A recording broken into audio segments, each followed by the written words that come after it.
Con geometría plana. ¿Sí me están escuchando los virtuales, no? Ya. Ok, entonces, geometría plana.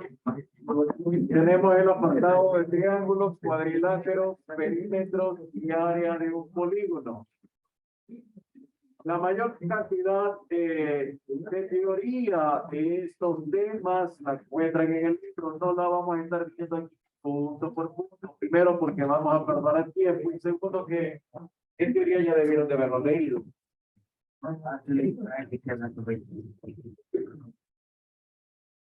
Es decir, si bien es cierto, no hubo prueba de salida, perdón, no hubo control de lectura debido a la prueba de salida, al menos debieron de haber leído algo. ¿Sí? ¿Okay? Y de hecho, en los colegios sí se da algo de triángulos y cuadriláteros. Entonces, esta información espero que no se les haya olvidado. Bien. Objetivos, tenemos lo que tenga ahí. Lo principal es que tratemos de ir cultivando nuestro pensamiento lateral. No está en los objetivos, pero el pensamiento lateral es importante en geometría. Y le vamos a poner un ejercicio, un ejemplo de lo que es pensamiento lateral, por si acaso no lo han visualizado. Imaginémonos que tenemos 9 puntos alineados en una cuadrícula.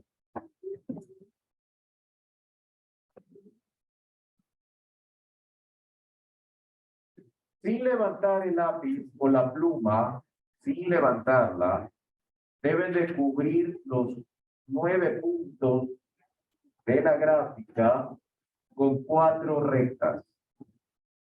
¿Se puede o no se puede? ¿Cómo lo haré? Espiral. 4 rectas. Se puede. No ven, no se puede usar que las rectas interfieren. ¿Perdón? Ya. No debo de levantar el lápiz, la pluma, marcador, lo que sea, no lo puedo hacer. ¿Ok? Y adicionalmente a ello, no puedo cruzar por un punto de estos en más de una ocasión. Rápido. Verá, los niños de 5 años lo cuentan. ¿Por qué? Porque los niños cuando crecen no tienen el pensamiento ya definido por la sociedad. Los niños tienen el pensamiento lateral. Cuando usted le pregunta a un niño algo, usted piensa, a ver, me tienen que responder eso, y el niño le responde otra cosa. ¿Qué está haciendo el niño? El pensamiento lateral. Está visualizando el problema de una manera que usted no lo puede visualizar. Entonces, a medida que yo crezco, me van cortando las alas del pensamiento lateral. Esperemos que en geometría plana vuelvan a crecer. ¿Ya? No dudo, pero hagan el esfuerzo. Ok, entonces, ¿cómo resuelven eso? Repítame la pregunta, profe. Repito una vez más. Con 4 rectas, sin levantar la pluma, es decir, las rectas deben estar unidas como una poligonal, ¿ya? Deben de cubrir los 9 puntos sin pasar por un punto más de una vez.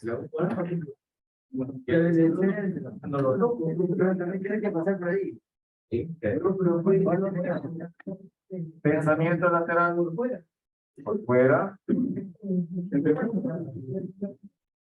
¿Tiene idea?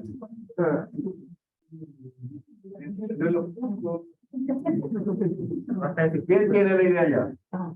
A ver. Sería unir los 3 puntos para abajo, más abajo. Ya, los 2 puntos de las 2 puntos de arriba. ¿Esto? No, los 2 puntos de arriba, de arriba. No. Pues no le digo, hágalo usted.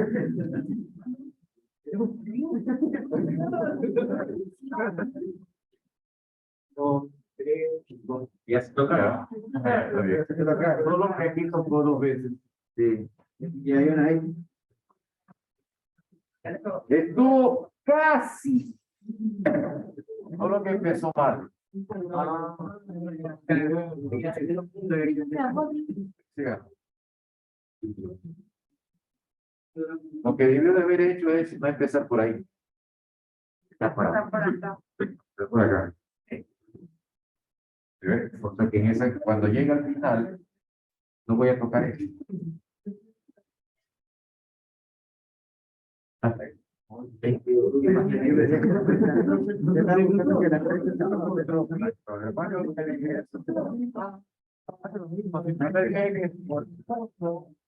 un punto no pase más de una vez. Yo no hablé de la fe. Yo dije por un punto no pase más de una vez.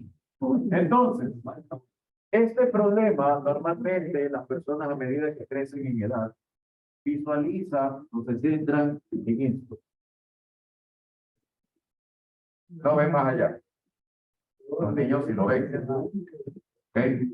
Entonces, ¿qué quiero decir con esto? Vamos a ver ejercicios de los cuales se necesita el pensamiento lateral para resolver.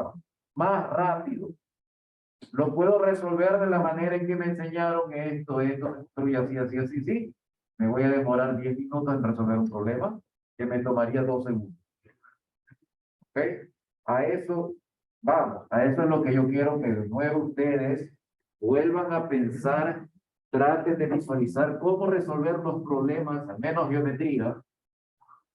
¿Ok? ¿Por qué geometría?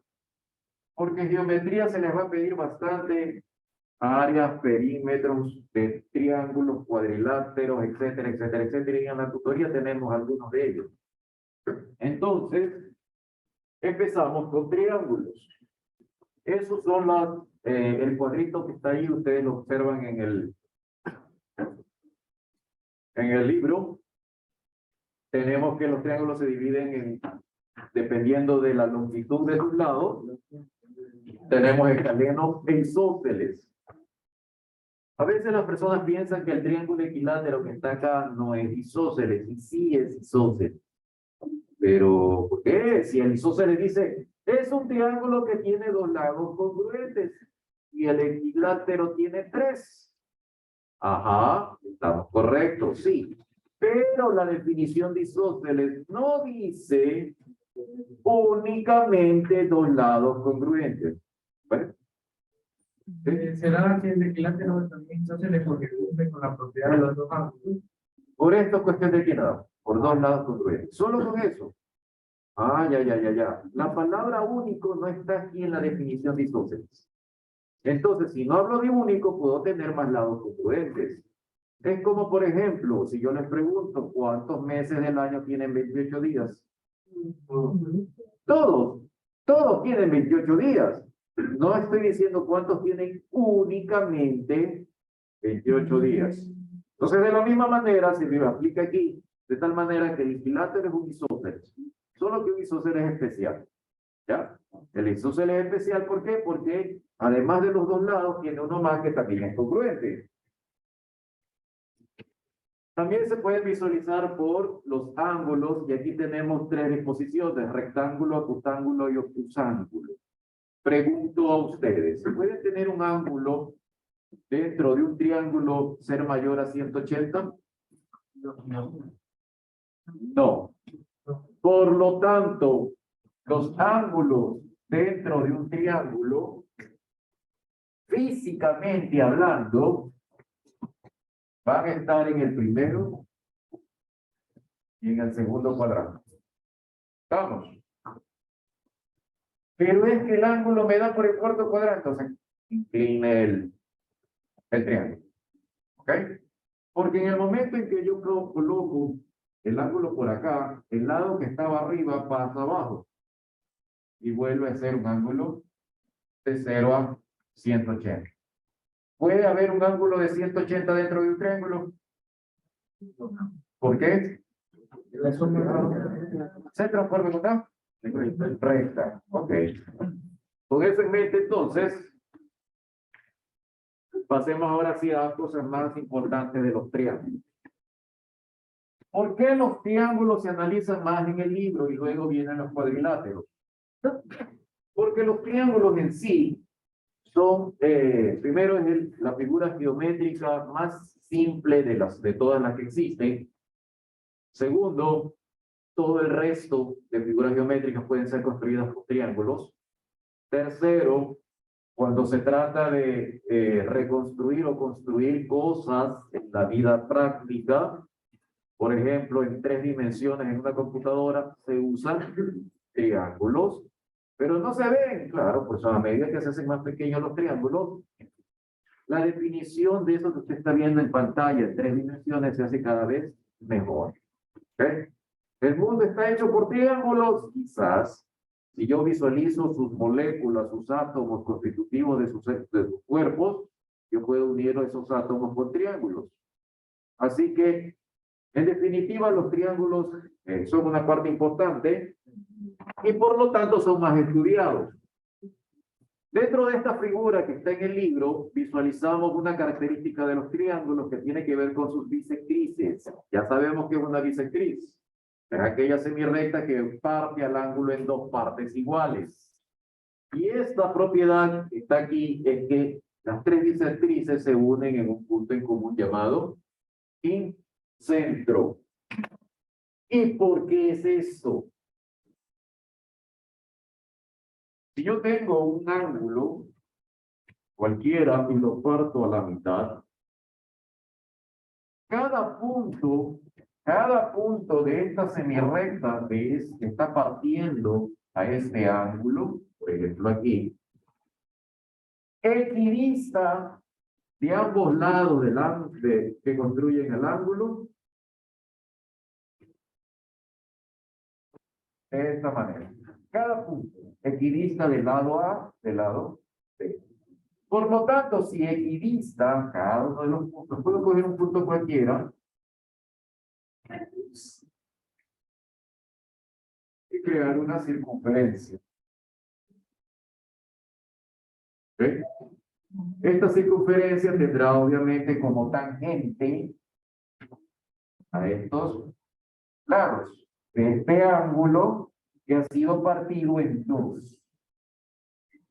Como esto puedo hacerlo por todos los puntos que están en esta semirrecta, es decir, yo puedo coger uno aquí y hacer otro pequeñito, puedo hacer varios. Miren que estoy construyendo un problema de geometría para ustedes. ¿Se ven? Con bisectrices. Y les puedo preguntar, dado esto, la distancia de aquí a acá, etcétera, etcétera, ¿cuál es? ¿Cuál es el rango? ¿Ya? Puedo preguntarles aquí, que yo tengo aquí una banda.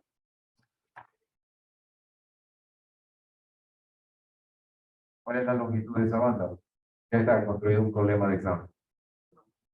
¿Y ven lo sencillo que es? ¿Ya? ¿En base a qué cosa? A bisectriz. Entonces, en triángulos, estas bisectrices, yo puedo construir cualquier cantidad de circunferencias. Significa que la otra bisectriz me puede generar a sí mismo cualquier cantidad de circunferencias.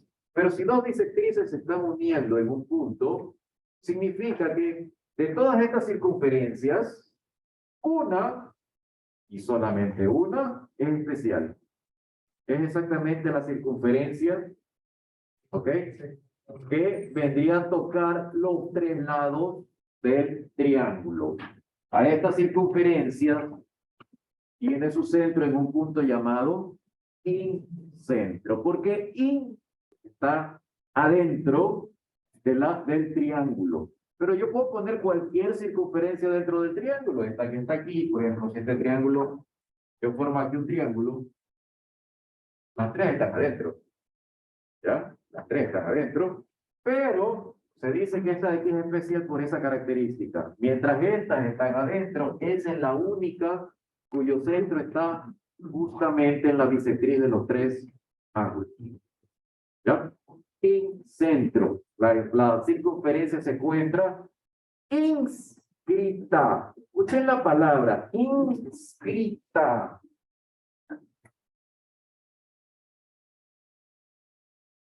¿Ok? Significa algo está dentro. Ustedes están inscritos en el curso de nivelación. Ustedes están en el listado, están dentro del curso de nivelación. ¿Ok?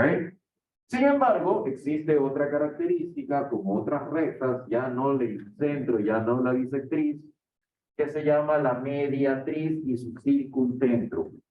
A diferencia de la bisectriz, que me genera un punto que tengo, que a través del cual yo puedo construir una circunferencia interna, las mediatrices, en cambio, generan un punto en el cual yo puedo construir una circunferencia externa, afuera, circunscrita. ¿Ok? Es como cuando ustedes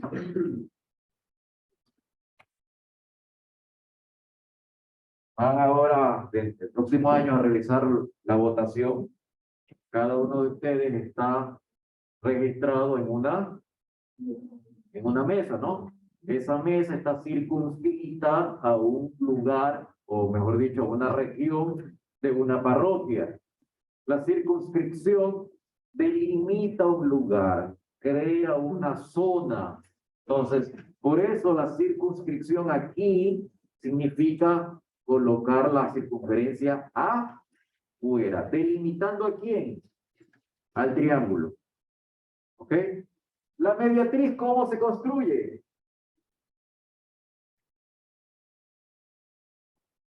En un segmento A y B. La mediatriz se construye en el punto medio. Ah, qué bien. Y si no tengo una regla, ¿cómo hago el punto medio? Utilicen un compás. Si no tengo un compás, utilicen un clavo y una piola. Siempre hay solución en la vida. Ok.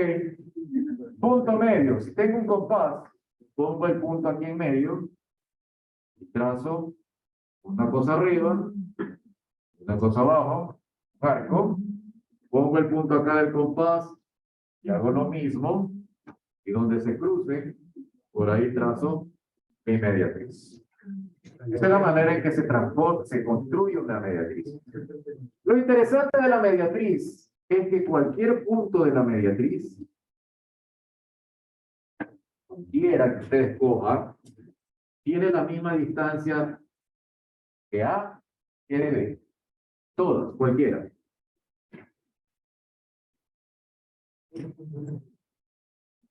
Este grafiquito me parece que está en el libro. ¿Ok? Cualquiera que ustedes cojan, cualquier punto que ustedes cojan, en la mediatriz, la distancia a A y la distancia a B son iguales. Si son iguales, yo puedo decir esa distancia es el radio de una circunferencia. Entonces, si es el radio de una circunferencia, yo digo, bueno, cojo aquí mi punto central, este es R, y hago mi circunferencia. ¿Ok? Debido a eso, es que acá, si los segmentos de recta son los lados de un triángulo, y cada segmento tiene una mediatriz, y cada mediatriz puede generar infinito número de circunferencias que tocan a sus extremos, va a haber una que va a tocar tanto a los dos puntos originales como al tercero del que me genera el triángulo. ¿Ya? Este punto se llama circuncentro, ya lo hemos visto ahí, y me sirve justamente para encerrar a los triángulos con una circunferencia. Cuando se vea ecuación de la recta, de hecho ya lo hemos visto en cierto sentido, hay ejercicios más largos en los cuales se les da de coordenadas el B, coordenada C, coordenada A, y me construyo rectas en el plano cartesiano que van a ser las definiciones de las rectas de ese triángulo. Y les pido, encuentren la ecuación de la circunferencia. La ecuación de la circunferencia, de la parábola y de la hipérbola, la vamos a ver en capítulos más adelante. Pero la idea es que, si ustedes conocen esto de las mediatrices, conocen esto de los puntos, yo puedo encontrar la ecuación de mi circunferencia solamente con los datos de coordenada de A, B y C. Nada más.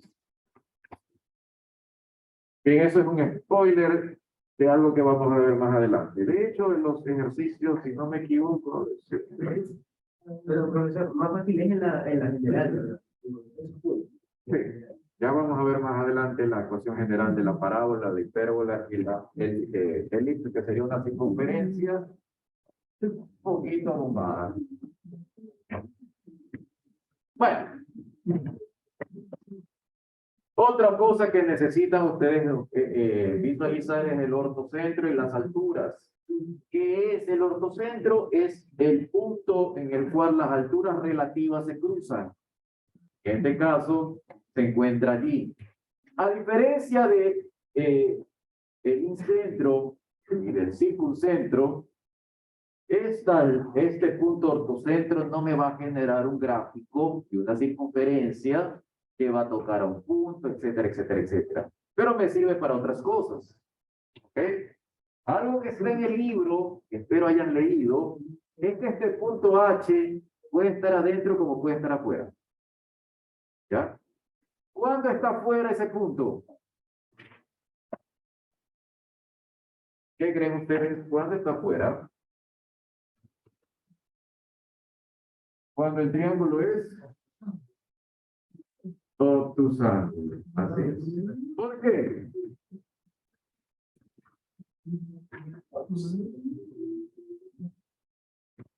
La altura de uno de sus catetos no está. Porque la altura, en este caso, por ejemplo, esta que está aquí, está afuera. Esta altura está afuera. No está dentro del triángulo. Si está afuera, es de esperarse que el punto de contacto, ¿dónde va a estar? Afuera. Buscamos el otro, la otra altura. La otra altura está aquí. También está afuera. La otra altura ahora con respecto a... Está aquí. Este está dentro. Entonces no hay punto de contacto. Sí, porque no se les indicó que los segmentos esos estén dentro de del triángulo. De hecho, esas alturas se las puede prolongar. Bueno, aquí me salió mal, pero estaría por acá el ortocentro. ¿Ok? Bien. Antes de continuar con el resto, veamos un caso específico que es el triángulo rectángulo. Ya. El triángulo rectángulo, ¿dónde está el ortocentro? Estaría en el lado. Aquí. Acá. La colita. Aquí. Ahí. Está aquí.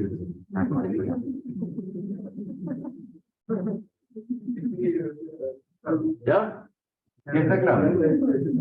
¿Por qué? Bueno, porque aquí tengo la altura, justamente el cateto es la altura de esta base. Y este otro cateto es la altura de esta base. La intersección es ahí. ¿Y la otra base? Bueno, ustedes sacan una altura allí. Voy a observar que me da justamente aquí mismo, en el ortocentro. Triángulo rectángulo. Por eso el triángulo rectángulo es bastante especial. Se hacen muchas cosas con los triángulos rectángulos. Bien, ¿dónde está el circuncentro?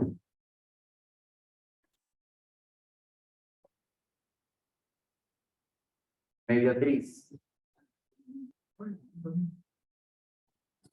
Debo usar la mediatriz para el circuncentro. A ver, un momento. Personal. La mediatriz, si se acuerdan que la mediatriz está en el punto medio.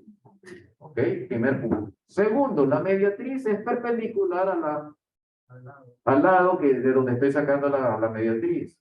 Okay. Tercer punto, este cateto es perpendicular al cateto de acá. Por lo tanto, ¿puedo o no puedo utilizar el teorema de Tales? Punto medio.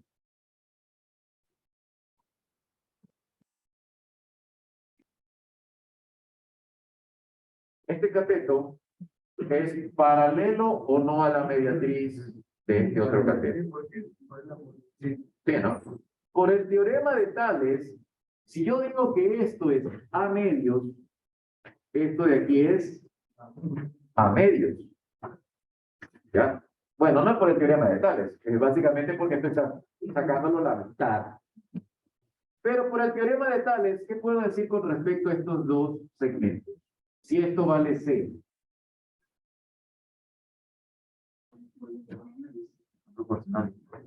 De medios C medios. ¿Por qué C medios? Es la única manera que esto dividido para esto me dé esto dividido para la misma proporción. Así es. Por lo tanto, ¿en dónde se encuentra este punto? En la mitad. Pero de ahí también surge la mediatriz de ese lado. Olvidémonos por un momento de ese lado y vámonos con un triángulo visto así y saquemos la mediatriz de este lado de acá. Vamos a ponerle el punto N. Mediatriz. ¿Ok? Si es la mitad, entonces este es B medios y este es B medios. Por el teorema de Tales, ¿cuánto vale de aquí hasta acá? De nuevo C medios. O sea que estas dos mediatrices justamente se encajan en la mitad de la hipotenusa de un triángulo rectángulo. ¿Ok? Ojo con eso con triángulos rectángulos. Significa todo triángulo rectángulo, su circuncentro está en la mitad de la hipotenusa. En todo triángulo rectángulo. Ténganlo presente porque hay ejercicios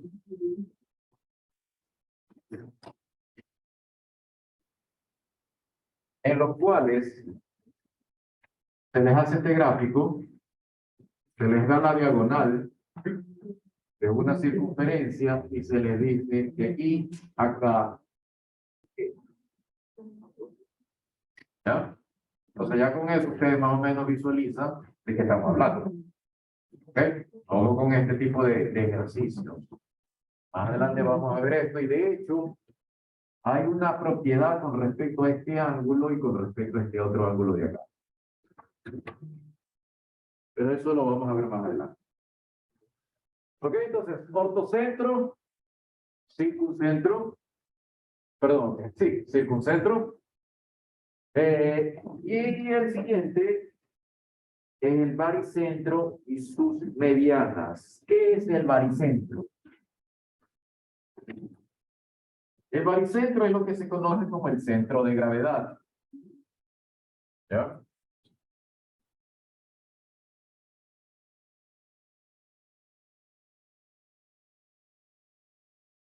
El baricentro se encuentra con las medianas. La diferencia con las mediatrices es, primero, para la mediatriz y para la mediana utilizo un punto medio. Para las dos. Pero la diferencia está que la mediatriz genera una recta perpendicular. La mediana genera una recta hacia el otro vértice. Esta es la mediana. ¿Ya?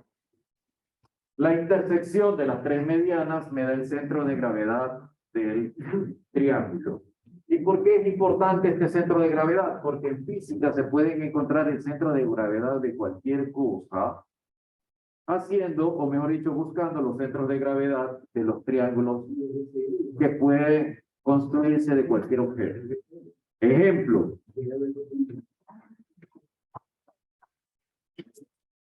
Centro de gravedad de ese espécimen. Bueno, reconstruye eso como triángulo. Triángulo aquí, un triángulo acá. ¿Okay? Una vez que he construido los triángulos, saco las medianas. Imaginémonos que me da el centro de gravedad aquí. E1, por acá E2, por acá E3. ¿Ya? Y una vez que tengo estos tres centros de gravedad, genero otro triángulo más. Y con este otro triángulo genero otro centro de gravedad. ¿Qué asterisco? Este sería el centro de gravedad de todo el sistema. ¿No? ¿Está claro? Esta técnica de buscar el centro de gravedad partiendo un problema es típico en cualquier trabajo de física, como por ejemplo encontrar el centro de gravedad de un sistema solar. Claro, centro de gravedad, esto es fácil. ¿Ok? En el sentido de que cada planeta tiene su centro de gravedad, obviamente en el centro del planeta, pero con el Sol incluido y el resto de planetas, ustedes pueden encontrar el centro de gravedad de todo el sistema. De hecho, el centro de gravedad entre dos planetas o dos cuerpos celestes no siempre está en el más grande. Ejemplo de ello, Júpiter con el Sol. El Sol y Júpiter, bueno, el centro de gravedad, los planetas giran alrededor del centro de gravedad. Júpiter no gira alrededor del Sol, ¿sabía? Lamentablemente Júpiter no gira alrededor del Sol. Y el Sol tampoco gira alrededor de Júpiter, por si acaso.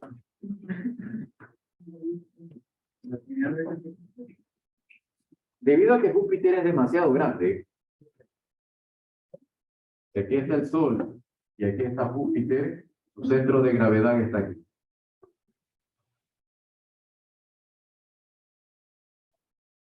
Entonces, Júpiter gira alrededor de este punto. Y el Sol alrededor de este punto. Entonces, obviamente, el Sol, el punto este, yo lo estoy exagerando para poder darlo. ¿Ok? Este punto que es el centro de gravedad de este sistema, el sistema Júpiter, Sol, Júpiter, así se le dice en astronomía, sistema Sol-Júpiter, el centro de gravedad está aquí, no está en el Sol, obviamente no está en Júpiter, ¿ok? Y ambos cuerpos giran alrededor de este punto.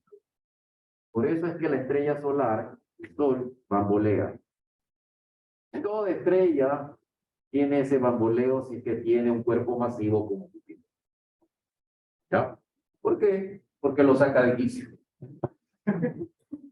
¿Ya? Entonces, centro de gravedad es importantísimo.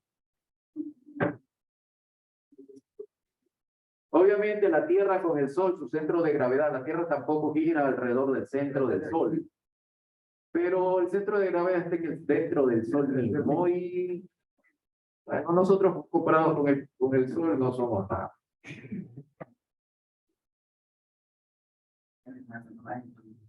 Ok. Asimismo, no crean que ustedes son centro de gravedad de otra persona, ¿no?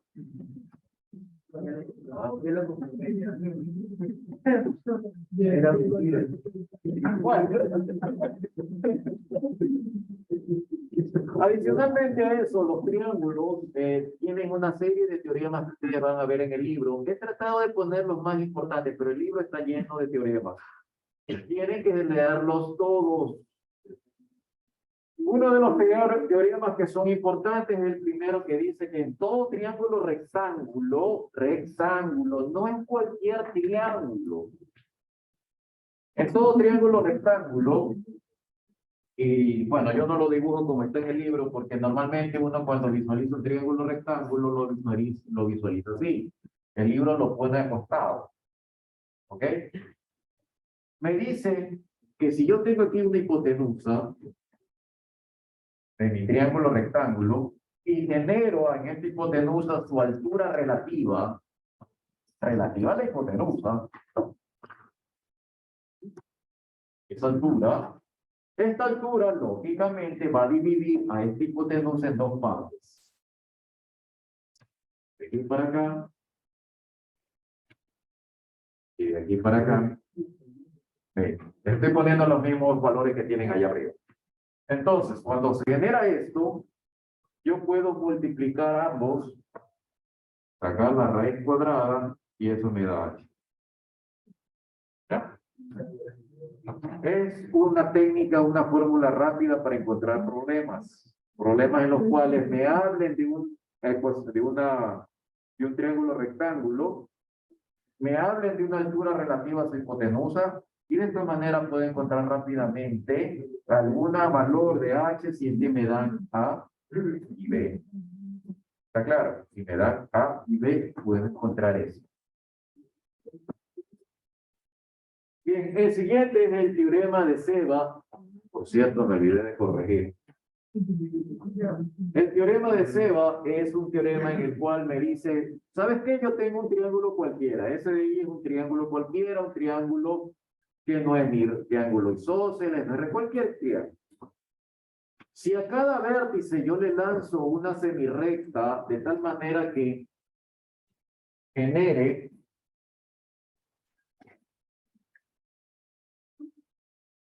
con estas semirrectas,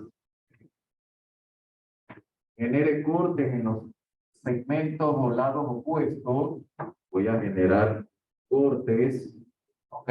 Pero con un punto en común, si quieren, ¿ya? Esto no es ni circuncentro, ni centro, ni ortogonal, nada, no, simplemente son rectas, lanzadas por lanzar. Entonces, el teorema me dice que si yo cojo este segmento de recta formado, lo multiplico por otro segmento de recta que esté casi contiguo pero no adyacente, y luego por este segmento de recta que está acá, la multiplicación de estos tres me da exactamente igual a la multiplicación de los otros tres que no es contiguo. Por eso están en colorcito verde y rojo. ¿Ya? Entonces, la multiplicación de los verdes me da la multiplicación de los rojos. ¿Ya?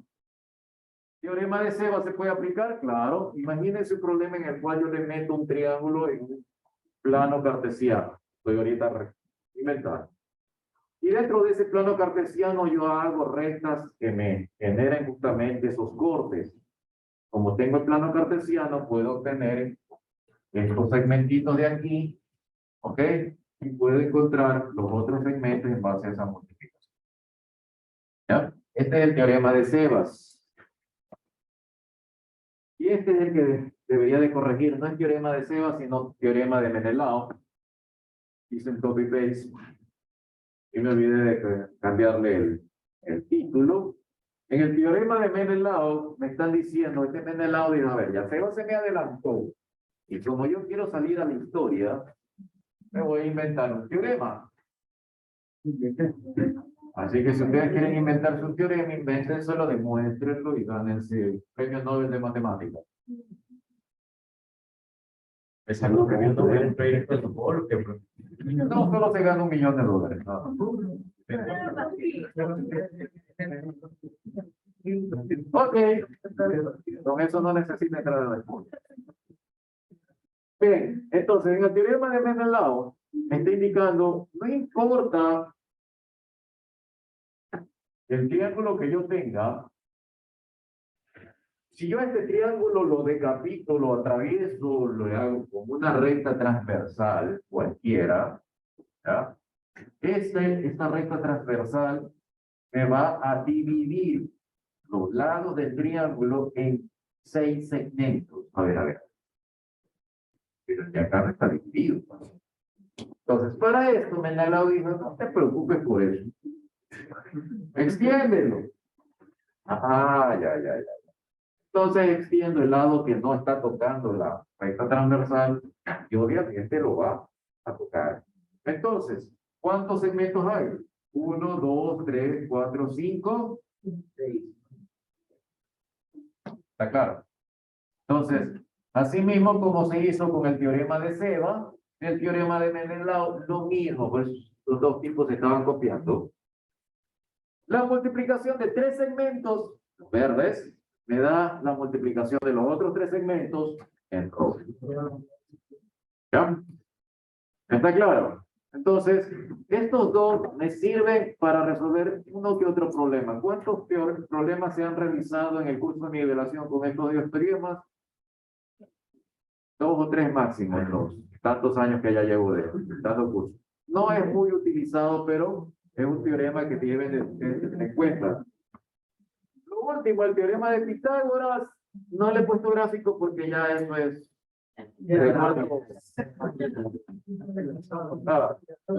La suma de cuadrados de los catetos es igual a la hipotenusa del cuadrado. Teorema de ley del seno y teorema de ley del coseno. La ley del seno y la ley del coseno me permiten a mí resolver problemas en los cuales me dan cierta información del triángulo, pero me piden otra que me falta. Por ejemplo, Ejemplo, me dan un triángulo y me dicen A, B y C. ¿Ya? A, B y C. Y me dan el triángulo alfa. Y me piden cualquier otro ángulo, por ejemplo, que me piden beta. No conozco beta. ¿Ya? ¿Qué aplico? Bueno, si ustedes observan tanto en la ley del seno como en la ley del coseno, yo puedo decir, a ver, si yo conozco este ángulo alfa, conozco su seno. ¿Ok?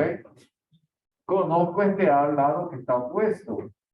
No conozco beta, tampoco conozco seno de beta, pero sí conozco su opuesto. Entonces puedo aplicar el criterio que dice ahí.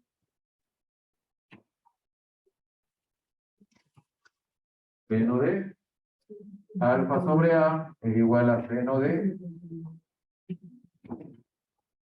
beta sobre B. Que aquí lo que tendría que hacer, como no conozco el seno de beta, despejarlo. Despejo el seno de beta, me da algo, y este algo, sabiendo, puede ser raíz de 2 sobre 2, pi. Normalmente se le coloca un valor de tal manera que me dé un ángulo notable. ¿Ya? Y, obviamente, me acuerdo, a ver, los ángulos no pueden estar en el tercero y en el cuarto cuadrante. Ojo con eso, ¿por qué? Porque cuando el ángulo que estoy buscando encuentro el seno y yo observo que el seno siempre es positivo en el primer cuadrante y en el segundo cuadrante, cuidado, me van a poner como resultado un ángulo en el tercero o en el cuarto. ¿Ya? ¿Por qué? Porque los triángulos solamente tienen ángulos en el primero y en el segundo cuadrante. ¿Ok? ¿Está claro? Ojo con eso, que tengan muy en cuenta, cuidadito. Ok. ¿Puedo usar la ley del coseno? ¿Cuándo? Cuando, por ejemplo, no conozco un lado, pero sí conozco su ángulo opuesto. Este es el que quiero encontrar. Pero conozco el ángulo opuesto y los lados adyacentes. Entonces, la ley del coseno me permite hacer eso. ¿Ya? ¿Estamos? Ok.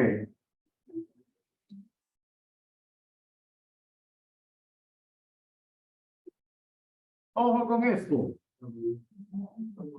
Si yo tengo lo contrario, imaginémonos que tengo 3 lados, ¿ok? Y no me dan ángulos y me piden encontrar los ángulos de este triángulo, ¿cuál ley utilizo? La ley del coseno. No puedo usar la ley del seno porque no conozco ni alfa, ni beta, ni gamma. No puedo hacer la proporción. Pero en la fórmula del coseno solo tengo un ángulo. Entonces, por ejemplo, para encontrar alfa, yo utilizaría la fórmula del coseno. Despejándola, me queda coseno de alfa es igual a algo acá arriba dividido para algo acá abajo. ¿Está claro? ¿Qué pasa si esto me da negativo? No, no, no.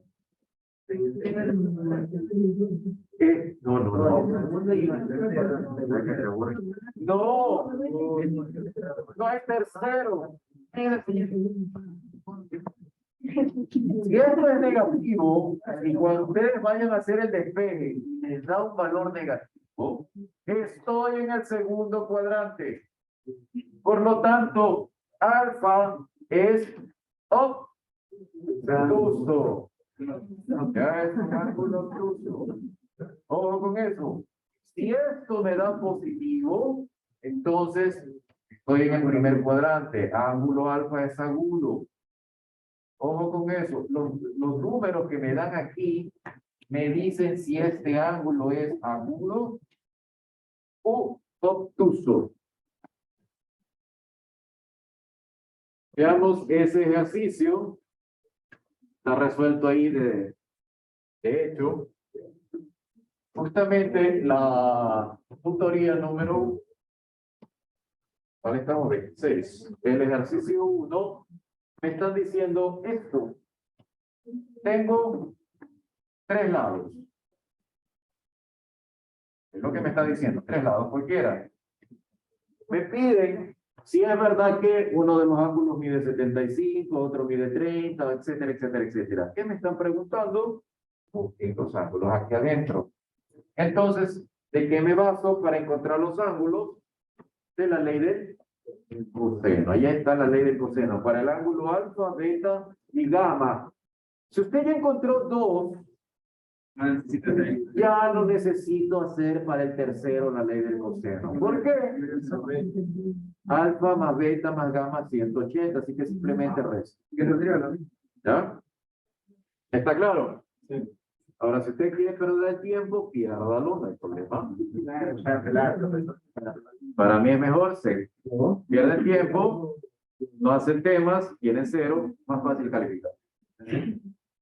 Entonces, observen que para alfa, yo estoy diciendo que alfa es el que está arriba, por lo tanto, el opuesto es raíz de 6 al cuadrado, según la definición de la función coseno, me da 6 igual a todo eso que está allá. ¿Ya? Si observan entonces, coseno de alfa un medio, primer cuadrante. ¿Ok? Resultado, alfa igual 60 grados, no menos 60. ¿Ok? Porque no puede estar en el cuarto cuadrante. Para beta, me da raíz de 2 sobre 2, beta 45. ¿Ok? No puede darme menos 45, es decir, si ya encuentro eso, gamma me da 75, ya pueden responder verdadero o falso de todas esas proposiciones que se encuentran ahí. ¿Ok? Bueno. Luego tenemos la definición de ángulo de elevación y ángulo de depresión. El ángulo de elevación es siempre con respecto al horizonte. Yo visualizo un ángulo hacia donde está mi vista hacia arriba. Y con respecto al horizonte, mi vista hacia abajo es el ángulo de depresión. Ejemplo de ángulo de elevación, ahí estamos, el señor viendo un avión que surca el cielo, una cometa, un pajarito, lo que sea, estoy viendo hacia arriba. Ángulo de elevación. ¿Ok? Ese ángulo de elevación es el que utilizan los sectantes. Creo que sí les hablé al día de ayer del sectante. Bueno, el sectante el que se utiliza en navegación para visualizar la latitud. Ya. El sectante justamente calcula el ángulo de elevación de la estrella que estoy apuntando para medir dónde me encuentro en el planeta. ¿Ya? Mientras que el ángulo de depresión puede ser, me paro en un acantilado, miro hacia abajo, ángulo de depresión. ¿Okay? O yo, viéndolo a ustedes, ángulo de depresión. Están deprimidos. ¿Eh? En cambio, ustedes arriba tengo que ángulo de elevación.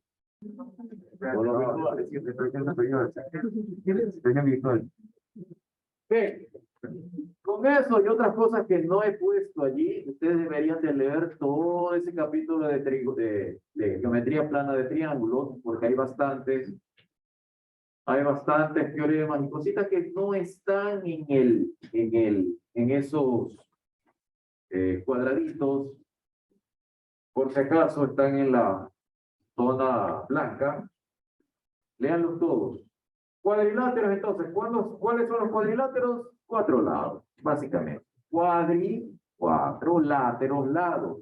Una figura de 4 lados. A ver, veamos. Cuadrilátero.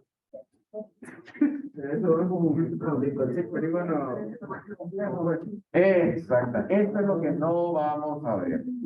¿Ya? Ojo con eso. Es un cuadrilátero, pero no vamos a ver esto. Por si acaso.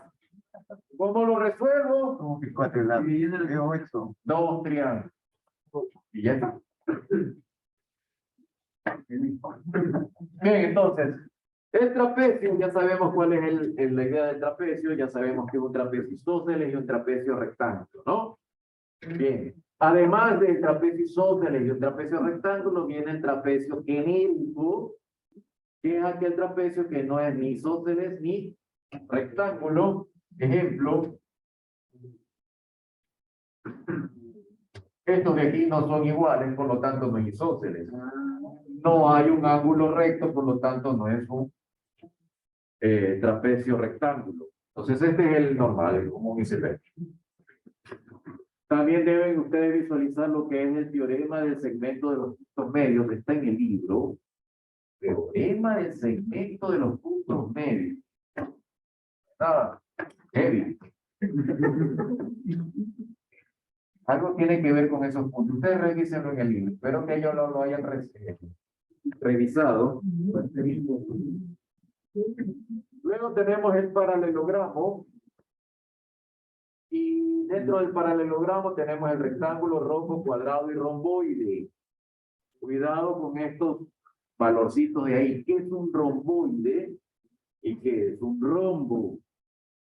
¿Ya? Ojo con eso. Bien, hay una cuestión, bueno, más adelante hay una animación que relaciona cualquier cuadrilátero con un paralelogramo. ¿Ya? Y finalmente tenemos el trapezoide, que es el trapezoide asimétrico y el trapezoide simétrico. El trapezoide asimétrico es prácticamente el cuadrilátero estándar. Un cuadrilátero cualquiera que usted dibuja a mano, le va a salir un trapezoide. Por más que trate de hacerlo bien bonito, le va a salir un trapezoide. ¿Ya? Y el simétrico, pues, es este de aquí. Una cometa. Ya está. ¿Ok? Se da cuenta, ¿no? Entonces, no tengo yo aquí, no es un paralelogramo, no es un trapecio, es básicamente un trapezoide y es simétrico porque lo corto a la mitad, mismo a la izquierda, mismo a la derecha. Y eso es lo que yo les indicaba sobre el teorema de los puntos. Este es otro teorema de puntos medios, no es del trapecio, de los puntos medios de un cuadrilátero, no del trapecio. Y es que si yo uno los puntos medios de un cuadrilátero, siempre me va a salir un paralelogramo. Por más que yo trate de dibujar el cuadrilátero más horrible, siempre y cuando no sea el que grafiqué, ¿no? Estamos hablando de polígonos simples, ¿ok? Ustedes van a encontrar ese paralelogramo ahí adentro. ¿Ya? Ojo con eso, pueden ustedes, eso de hecho lo hice en GeoGebra, incluida la animación. GeoGebra. ¿Ya? Vamos con el ejercicio número 5 de la tutoría. El ejercicio 5 visualiza cuadrados. No está a escala. Lamentablemente, bueno, no lo puse yo. El que lo diseñó hace mucho tiempo y el que en esta tutoría copió de las tutorías de años pasados. Este ejercicio lo he visto en 3 cursos de nivelación. 4. Entonces, ¿por qué les digo que no está a escala? Si se dan cuenta de que el cuadrado número 1 tiene por lado 3 y el cuadrado 2 tiene 27, no cuadra. ¿Ya? Pero no importa, hagamos que se vea bien. ¿Okay? La idea es que se vean 3 cuadrados ahí y me están pidiendo calcular el perímetro del cuadrado 3 en base a que el cuadrado 1 mide 3, 3, 3 y el cuadrado 2 mide 27, 27, 27. ¿Ya? ¿Qué es lo que yo observo ahí? Esos 2 triángulos que están arriba. ¿Qué tipo de triángulos son? Y además, semejantes. ¿Por qué son semejantes? Porque están ahí. No.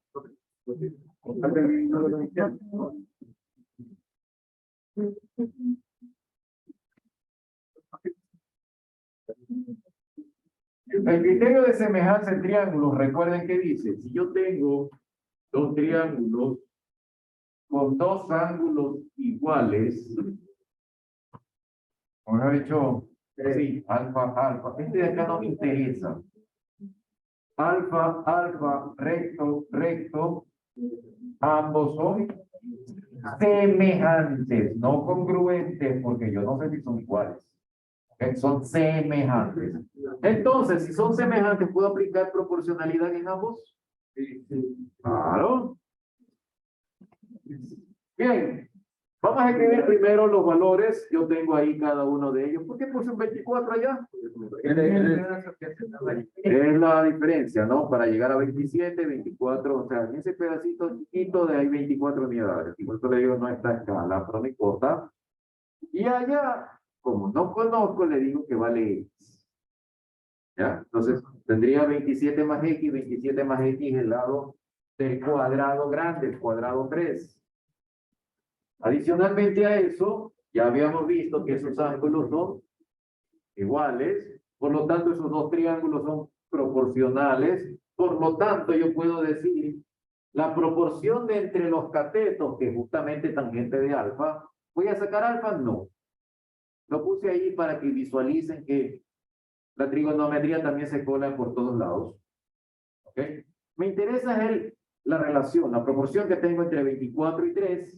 24 y 3, el pequeño, con el triángulo más grande, X sobre 27, me da 216 el valor de X.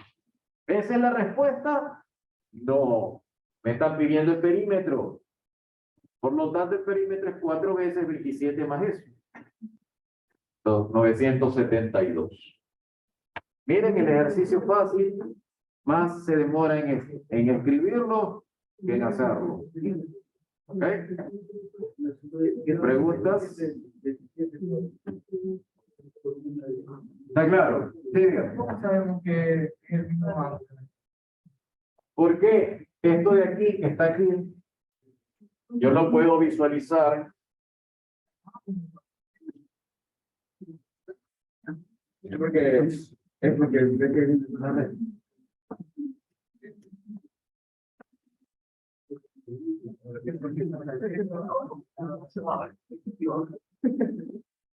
Si yo borro los cuadrados y solamente dejo estas dos rectas,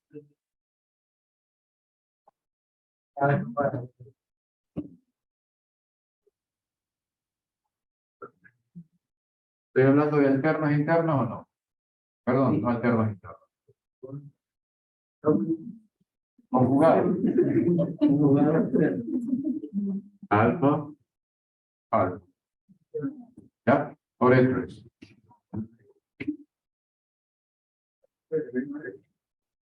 Bueno, preguntas de más, además de este. Vamos al 7. El 7 es el que más me preguntaron en el foro. Tienen un inconveniente con ese valor, ese tema. Así que, bien, me están dando un punto en un plano cartesiano, el punto E. Y además me están diciendo de que yo tengo dos cuadrados, así como está escrito ahí. ¿Qué se puede hacer? Bueno, me piden encontrar la superficie del triángulo ACE, la parte sombreada. ¿Ya? Aquí es lo que yo les digo. Pueden hacerlo de la forma complicada o pueden hacerlo de la forma más fácil de todas. Váyanse a las etapas de su niñez y traten del pensamiento lateral. En otras palabras, no calculen la parte sombreada. No necesito calcular la parte sombreada. ¿Por qué? Porque aquí puedo generar un rectángulo de tamaño AB. ¿Por qué? Porque eso me dice el punto extremo de allá, E, y viene de coordenadas A, B. Así que yo tengo aquí un rectángulo cuya área total es A por B.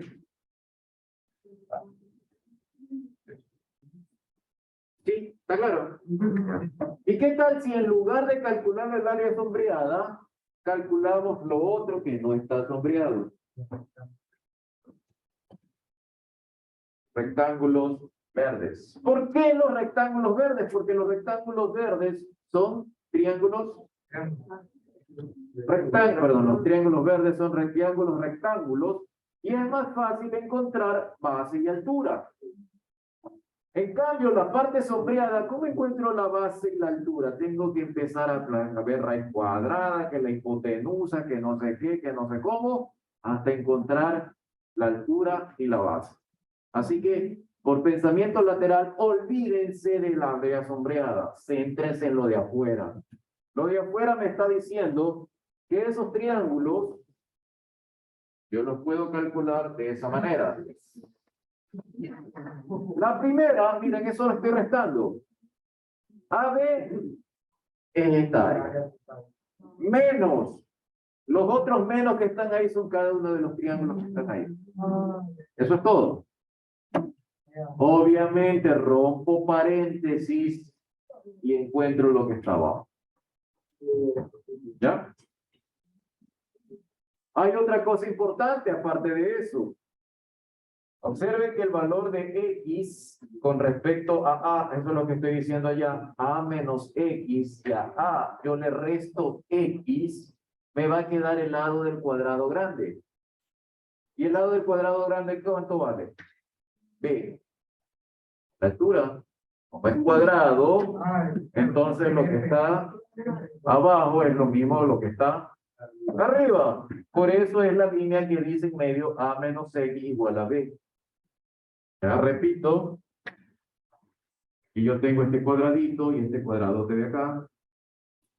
Entonces, si a esto le digo que es X, y aquí acá vale A menos X, pero como es cuadrado, no es A menos X. Pero resulta que también esto es B. ¿Ya?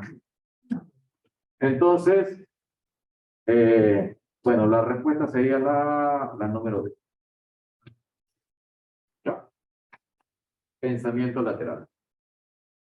Okay. Preferible a tratar de encontrar la hipotenusa de cada uno de esos, o sea, encontrar este lado, luego encontrar este lado, y luego encontrar este lado, qué sé yo, tratar de encontrar cómo veo aquí la altura para hacer base por altura sobre 2. Es medio complicado. ¿Ya? Entonces no me voy por ahí, sino me voy por la resta de lo que no me han pedido. ¿Qué?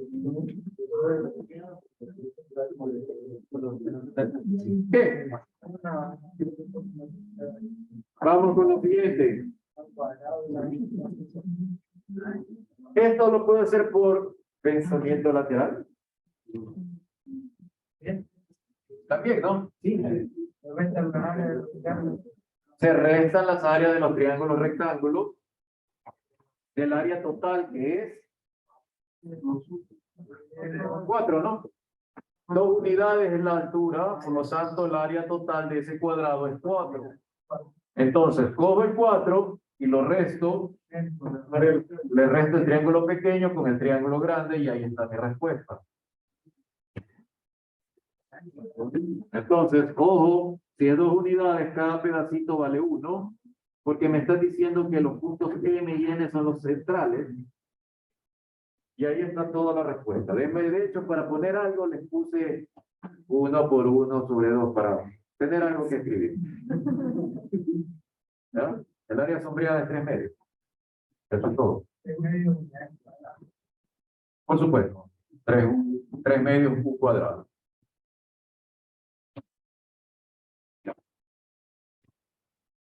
Luego tenemos el perímetro, área de un polígono. Esta tablita de aquí la cogí de una página que está allá abajo. Pues ustedes no la ven, no importa. Ustedes ponen ahí en Google perímetro y bueno, les sale cualquier cantidad de tablas. Esto también está en el libro. Así que las fórmulas están allí. ¿Me puede estudiar todas las fórmulas? Claro, si quiere. Pero si me olvido las fórmulas, entonces acuérdese al menos la fórmula del triángulo. ¿Por qué? Porque todas las figuras geométricas pueden ser construidas con triángulos. Así que, si no me acuerdo la fórmula del trapecio, acuérdese la del triángulo. Bien, ejercicio 9 también me lo pidieron. Aquí igual el área en la parte azul.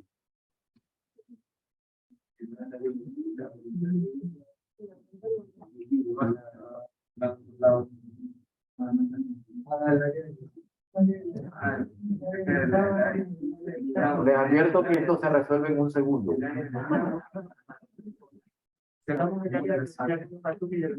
ver. Podemos sacar el lado de cada hexágono para sacar el área de cada triángulo individualmente. Están dando el hexágono, los triángulos azules, como son tres, ya uno lo multiplico por tres, y es el hexágono. En la mitad. En la mitad, profe. La mitad. ¿Por qué? Porque podemos, los triángulos azules se pueden, como reflejar hacia el centro. Y vendrían a ser lo mismo.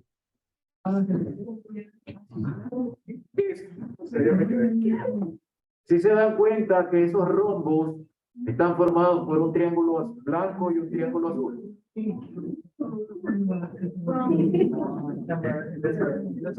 O sea, la parte blanca es la mitad del hexágono y la parte azul es la mitad del hexágono. O sea que la respuesta es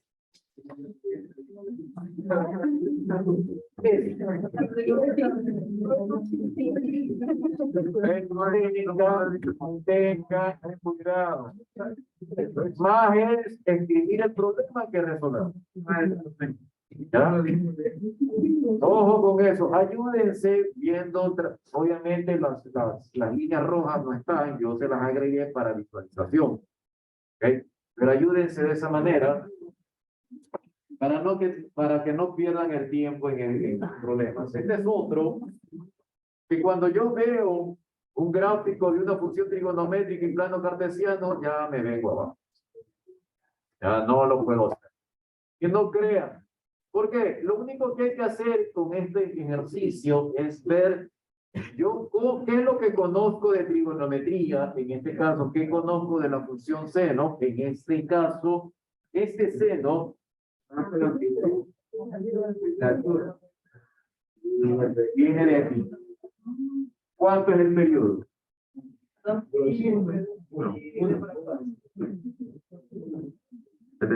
Uno.